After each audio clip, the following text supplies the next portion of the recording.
Yo, what is going on? Gonna be doing a different kind of video in this one. It's gonna be an honorary one for my boy Ozzy. Passed away pretty recently on the 22nd of July. We're sitting on August 8th now. Now what I just want to talk about in this video is what Ozzy meant to me and to so many people.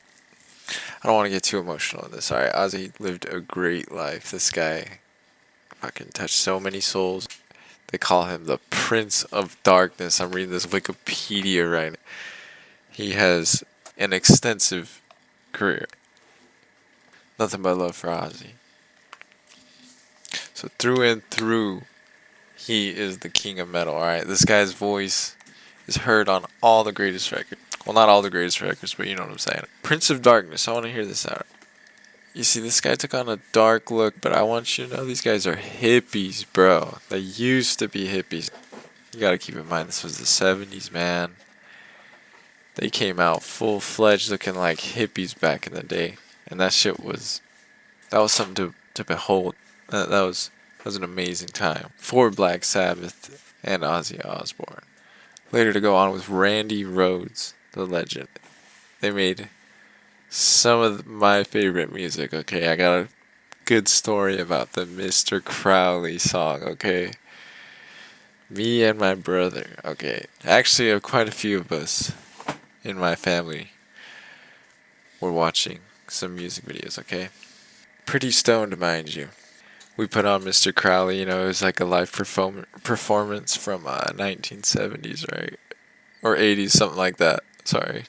We let the whole thing roll up until we finally heard the voice, and it was rolling in half speed, and we didn't even realize, and it was the funniest thing ever, because finally when Ozzy went on to sing, it was all distorted because it was in half speed, but that goes to show you, man, that the art and the time that was put into it, man, you could listen to it in half speed and it sounded just as good. Yeah, I don't know, man, I listened to Black Sabbath and Ozzy growing up my whole life, so it's weird that he died at this recent time.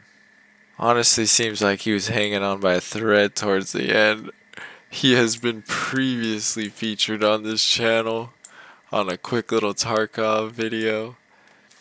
I just like to take a moment to emphasize the lyrics that Ozzy and his bandmates had thrown together in some of their artwork. This stuff was not only insightful, it was provocative in the way of pushing forward an idea that not many people could grasp at the time, you know what I'm saying? A lot of us like to turn a blind eye, alright? But music that Black Sabbath created was bringing it to the forefront in a different way, alright? You gotta understand, during this time, the wars were going on, this and that. People are getting sent to war for things they don't even know. These guys are worried about the same thing, alright? Hitting their 20s, making their music. Straight to you, okay? In late 67 was around when they formed. So you could say this was a late 60s band, man. Only furthering the hippie roots. Tony Iommi, the guitarist for Black Sabbath, actually lost his finger, so this guy's jamming out, missing a finger, man. The bands that Black Sabbath and Ozzy Osbourne went on to influence is countless, and his impact is huge and will continue to be huge for very many, many, many years.